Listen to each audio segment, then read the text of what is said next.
오늘은 2020년도 마지막 주일입니다. 참 어려운 때를 보냈고 지금도 어려운 때를 보내고 있습니다. 그럼에도 불구하고 하나님께 온전히 영광 돌리며 하나님의 뜻을 이루며 하나님의 축복의 통로로 복의 근원으로 우리 교회와 우리의 가정과 우리 자신이 쓰임받게 되기를 주님의 이름으로 축복합니다. 지난 29일은 성탄주일로 지켰습니다. 예수님께서 이 땅에 오신 목적을 요한복음 10장 10절에서 이렇게 말씀합니다. 내가 오는 것은 양으로 생명을 얻고 더 풍성하게 하려 함이라, 이렇게 말합니다. 예수님께서 오신 목적은 우리에게 생명을 주시고 그 생명 가운데서 풍성함을 누리도록 하시기 위해서 오셨다라고 말하고 있습니다. 지금 참 어려운 때를 보내고 있지만 저는 요 몇십 년 안에 이 성탄이 가장 의미 있게 보냈습니다.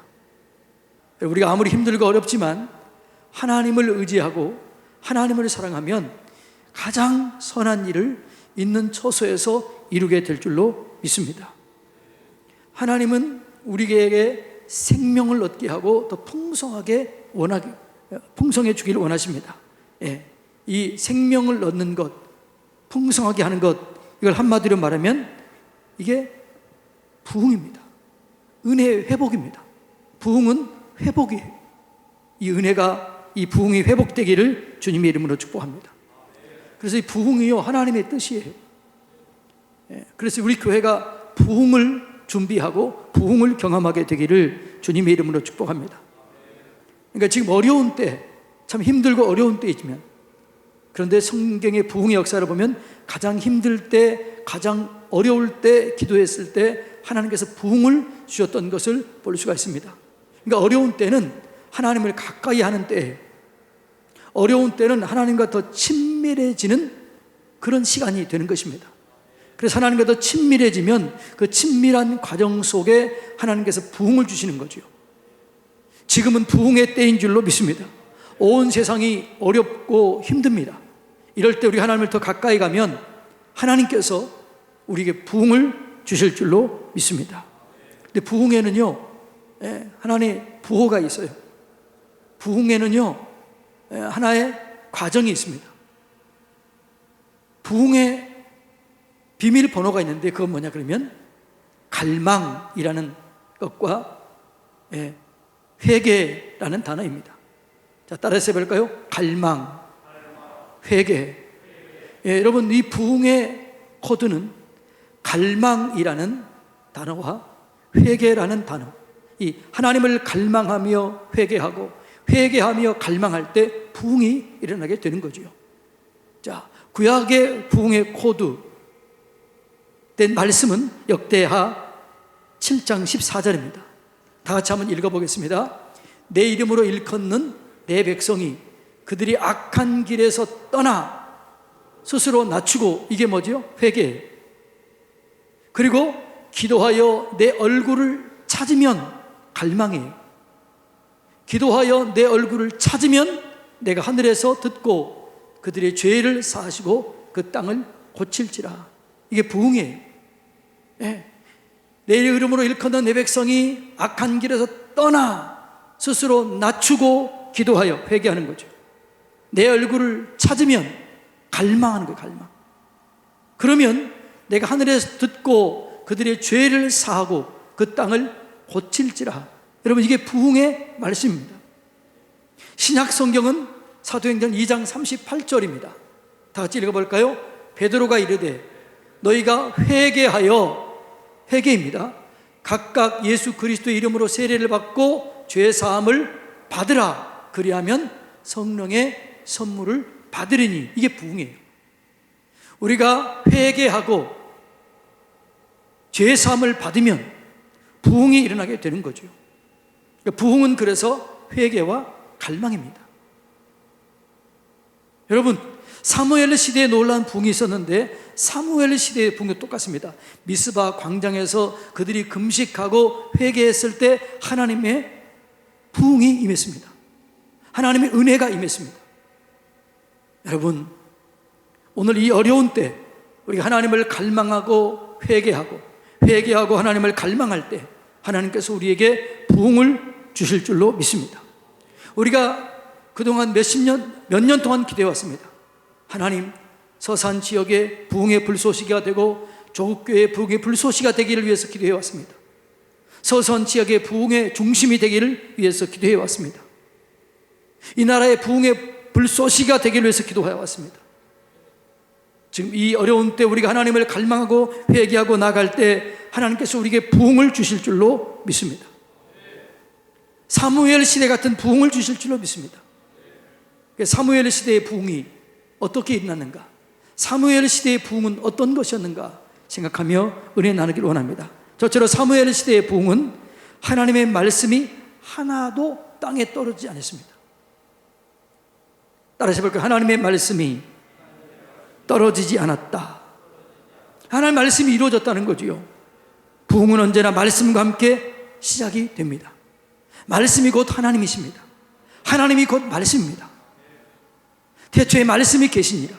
이 말씀이 하나님과 함께 계셨고 이 말씀이 육신이 되어 우리 가운데 오신 분이 예수 그리스도이십니다. 그래서 말씀 가운데 부흥이 일어나게 되는 거죠. 말씀이 있는 곳에 하나님이 계시고 말씀이 역사하는 곳에 하나님의 역사가 일어나게 되는 것입니다. 그래서 우리가 말씀을 믿을 때 믿음의 역사가 일어나게 되는 거죠. 하나님이 일하시게 되고 하나님의 사건이 이루어지게 되는 것이죠. 베드로가 말씀을 증거할 때, 고넬료 집에서 말씀을 증거할 때 성령이 임했습니다. 여러분, 오늘 우리가 말씀을 증거할 때, 여러분의 가정에서 말씀을 들을 때 여러분의 가정 속에 놀라운 이 회복, 부흥이 있게 될 줄로 믿습니다. 무너졌던 가정이 회복될 줄로 믿습니다. 부모와 자녀의 관계가 회복될 줄로 믿습니다. 남편과 아내의 관계가 회복될 줄로 믿습니다. 자, 사도행전 10장 44절로 46절 다 같이 읽습니다. 베드로가 이 말을 할 때에 성령이 말씀을 듣는 모든 사람에게 내려오니, 베드로와 함께 온 할례 받은 신자들이 이방인들에게도 성령 부어주심으로 말미암아 놀랬다는 거지요. 베드로가 말씀을 증거했을 때 말씀을 듣는 사람들에게 성령이 임한 거예요. 이게 부흥입니다. 말씀을 들을 때 부흥이 임하게 되는 거죠. 사무엘 시대도 마찬가지입니다. 그 전 엘리 시대에는 말씀이 희귀했습니다. 말씀이 들려지지 않았다라고 사무엘상 3장 1절에서 말씀하고 있습니다. 그런데 사무엘 시대의 특징은 하나님의 말씀이 들려지는 시대였고 하나님의 말씀이 땅에 떨어지지 아니했고 하나님의 말씀이 온전히 이루어졌던 시대라고 말합니다. 자, 19절 다시 한번 다 같이 읽습니다. 사무엘이 자라매 여호와께서 그와 함께 계셔서 그의 말이 하나도 땅에 떨어지지 않게 했다, 이 말이에요. 사무엘은 하나님 말씀을 하나도 땅에 떨어지지 않도록 그 말씀을 따라 순종하며 살았다는 것입니다. 여러분, 오늘 우리 심령 가운데, 여러분 가정 가운데, 우리 교회 가운데 하나님의 말씀을 우리가 듣고 순종하면 하나님께서 우리 가정에 새로운 길을 내실 줄로 믿습니다. 성경에 보면은요, 이 길이라는 것은 한 번에 내는 게 아니지요. 길이는 계속 왕래가 있으면 길이 되는 것입니다. 근데 성경에 보면 다윗의 길이라는 말이 나와요. 다윗의 길로 갔다. 이 말은 무슨 말일까요? 다윗처럼 그렇게 계속 행했다는 거죠. 그런데 다윗은 뭐라고요? 주의 명령과 율례와 규례와 그 법률을 따른 것이 다윗이었습니다. 우리가 말씀을 따라서 할 때 하나님께서 말씀 가운데 역사해 주실 줄로 믿습니다. 말씀으로 우리를 지도해 주실 줄로 믿습니다. 말씀이 우리 가운데 심겨지게 되면 우리 가운데 변화가 일어나게 되는 거죠. 자, 우리가 늘 읽었던 말씀 다시 한번 읽습니다. 디모데후서 3장 16절 17절 말씀 다 같이 읽습니다. 모든 성경은 하나님의 감동으로 기록된 것으로 교훈과 책망과 바르게 함과 의로 교육하기에 유익하니 이는 하나님의 사람으로 온전하게 하며 모든 선한 행한 일을 행할 능력을 갖추게 하려 함이라. 말씀이 있다는 거죠. 교훈과 책망과 바르게 함과 의로 교육해서 우리를 온전하게 하며 선한 일을 행할 능력을 갖추게 하는 거죠. 뭐가요? 말씀이에요. 말씀 자체가 능력이 있는 거죠. 히브리서 4장 12절 다 같이 읽습니다. 하나님의 말씀은 살았고 활력이 있어 좌우에 날선 어떤 검보다 예리하여 혼과 영과 및 관절과 골수를 찔러 쪼개기까지 하며 마음의 생각과 뜻을 판단한다, 이렇게 말합니다. 이게 말씀입니다. 말씀이 이런 능력이 있기 때문에 말씀을 들을 때 변화가 일어나게 되는 거죠. 그 이맘이 말씀을 읽기만 했는데 변화가 일어나는 거죠. 우리가 말씀을 읽을 때 죄를 이기게 될 줄로 믿습니다. 시편 119편 9절로 10절 다 같이 11절 다 같이 읽어볼까요? 청년이 무엇으로 그 행실을 깨끗게 하리이까? 주의 말씀만 지킬 따름이니이다.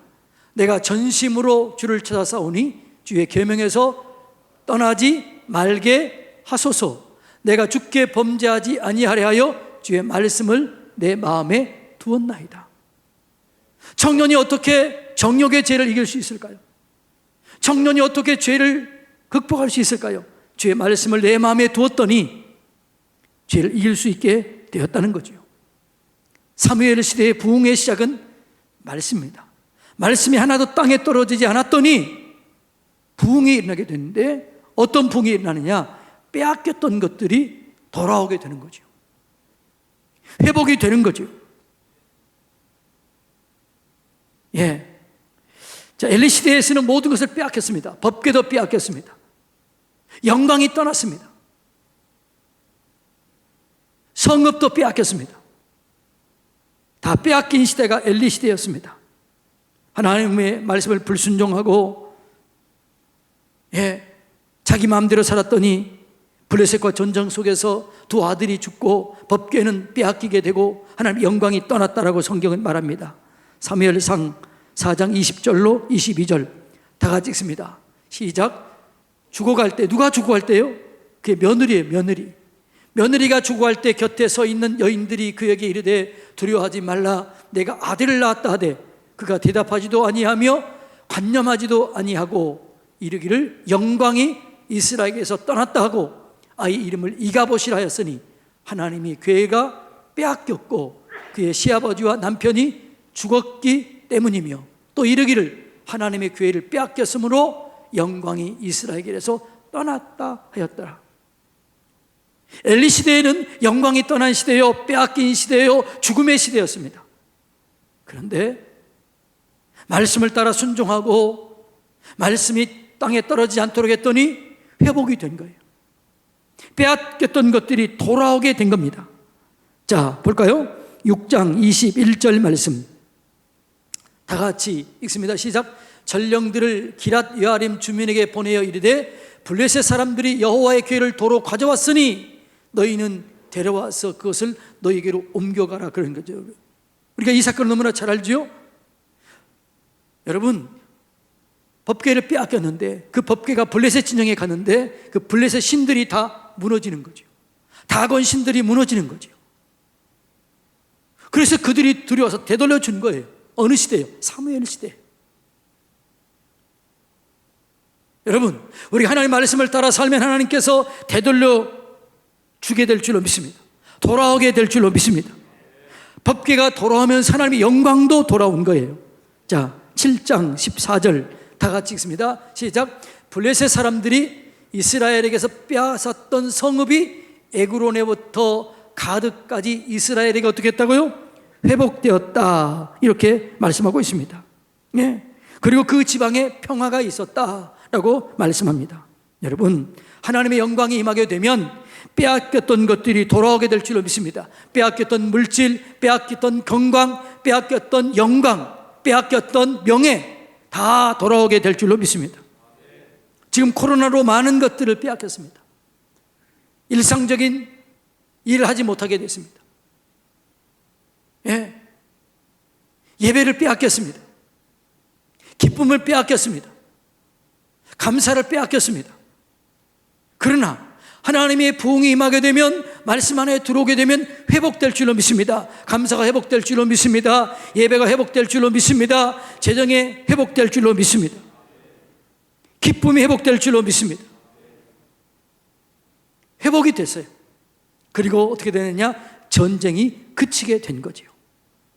자, 여러분, 하나님을 온전히 신뢰하게 되면 빼앗겼던 것들이 돌아올 뿐만 아니라 전쟁이 그치게 되고 평화가 오게 되는 거죠. 이 땅에 평화가 오게 될 줄로 믿습니다. 부흥은 평화예요. 자, 사무엘상 7장 13절로 14절 다 같이 읽습니다. 시작. 이에 블레셋 사람들이 굴복하여 다시는 이스라엘 지역 안에 들어오지 못하였으며 여호와의 손이 사무엘이 사는 날 동안에 블레셋 사람을 막으심에 블레셋 사람들이 이스라엘에서 빼앗겼던 성읍이 에그론에부터 가드까지 이스라엘에게 회복되고, 자, 그리고 어떻게 했어요? 이스라엘의 그 사방 지역을 블레셋 사람들의 손에서 도로 찾았고, 또 이스라엘과 아모리 사람 사이에 평화가 있었더라. 할렐루야. 여러분, 우리 가운데 하나님이 부흥이 일어나게 되면 빼앗겼던 것들을 찾을 뿐만 아니라 평강이 회복될 줄로 믿습니다. 부흥이란 뭐냐? 어둠이 떠나가는 거예요. 어둠의 세력이 무너지는 거예요. 하나님의 은혜가 임하게 되는 거지요. 하나님의 은혜가 임하게 되면 평강이 오는 거죠. 감사가 세워지는 거지요. 기쁨이 넘치게 되는 거지요. 불화가 떠나가게 될 줄로 믿습니다. 이게 부흥이에요. 여러분, 가정에 부흥이 있게 되기를 주님의 이름으로 축복합니다. 불화가 떠나가게 되고 평강이 있게 되기를 축복합니다. 어둠이 떠나가게 되고 빛이 임하게 되기를 축복합니다. 가난이 떠나가게 되고 부요가 임하게 되기를 주님의 이름으로 축복합니다. 예. 그 부흥이 일어나면 그렇게 되는 거죠. 여호사밧 왕 때 암몬이 쳐들어옵니다. 그때 그들이 찬송하고 기도했더니 하나님께서 부흥을 주셨어요. 그 부흥이 어떻게 했습니까?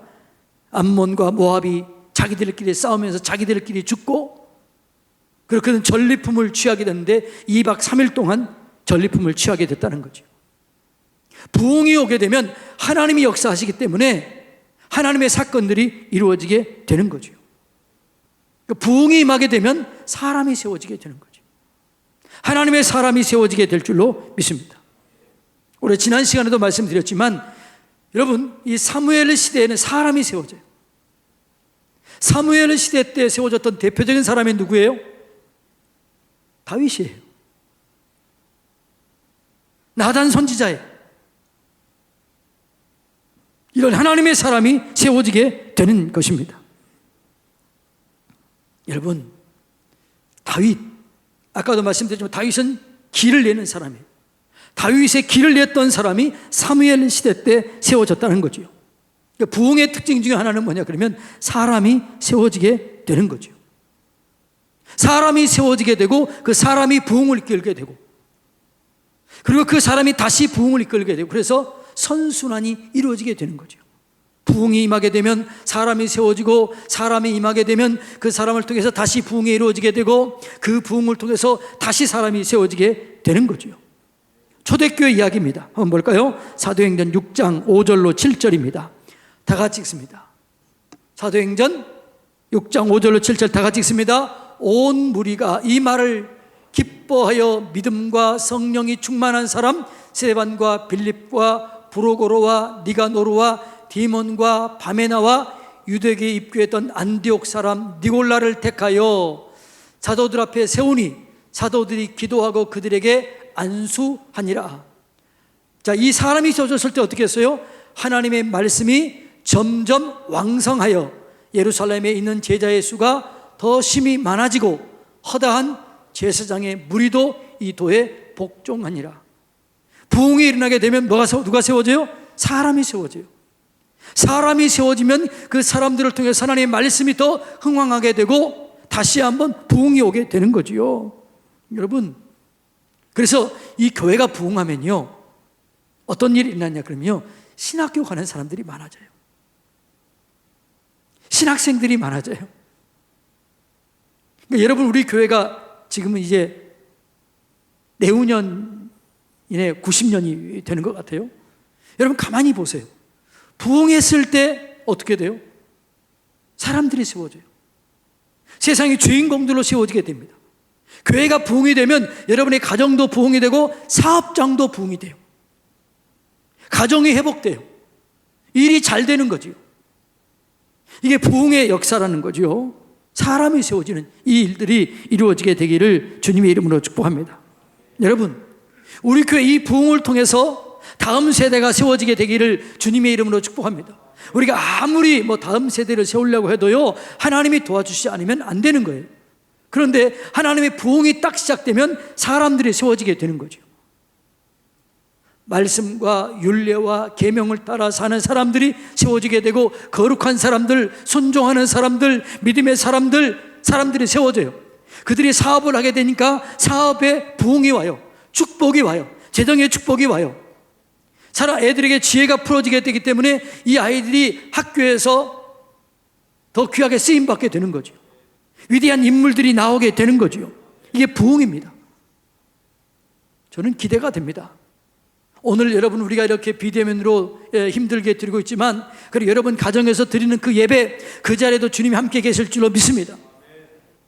지금 우리가 부흥을 준비해야 될 때입니다. 왜냐하면 항상 기독교 역사를 보면 어려웠을 때, 전염병이 있었을 때, 극심한 핍박이 있었을 때 그 이후에 부흥이 왔어요. 저는 제 생애에서 한 번도 경험해 보지 못했던 어려움 시대예요. 아마도 여러분들도 한 번도 경험해 보지 못한 이 어려운 시대를 만난 거예요. 특별히 신앙적으로 어려운 시대를 만난 거예요. 한 번도 이렇게 예배를 방해받아 본 적이 없는 거예요. 그런데 여러분, 놀라운 것은 이 고난의 시간은 부흥을 준비하는 시간이라는 사실입니다. 이때 우리가 하나님의 말씀을 사랑하고 더 기도하고 회개하고 주님께 나오면 부흥이 시작돼요. 빼앗겼던 것들이 돌아오게 될 줄로 믿습니다. 영적 전쟁에서 우리가 완전히 승리함으로 우리 자신을 이기고 마귀를 이기고 세상을 이기게 될 줄로 믿습니다. 하나님의 사람들이 세워지게 될 줄로 믿습니다. 그 사람들이 하나님이 세상에 나아가서 그들이 세상의 주인공들이 되어서 사업을 할 때 이 물질의 축복을 얻게 되고, 그 자녀들이 이제 법관이 되고 의사가 되고 그 사람들이 세상의 주인공이 될 줄로 믿습니다. 저는 기대가 됩니다. 2020년도는 참으로 어려운 시대였습니다. 그러나 우리가 지금 이 시대를 잘 준비하면 2021년도에는 우리에게 놀라운 부흥이 있게 될 겁니다. 사랑하는 성도님 여러분, 두려워하지 마시고 염려하지 마시고 불안해하지 마시고, 지금은 부흥의 기회로, 하나님과 더 친밀함의 기회로 만드시기를 바랍니다. 그러면 여러분의 가정에, 우리 교회, 여러분의 자녀에게, 여러분 사업장, 직장, 일터 가운데 부흥이 일어나게 될 줄로 믿습니다. 그때 거기서 여러분 쓰임받게 되기를 축복합니다. 2020년 어렵게 보내지만 2021년도를 기대합니다. 부흥의 영광이 우리 가운데 있게 될 줄로 믿습니다. 이 영광을 위해서 더 회개하고 더 순종하고 더 말씀을 사모하고 더 하나님을 가까이 하는 저와 여러분이 되기를 주님의 이름으로 축복합니다. 기도하겠습니다.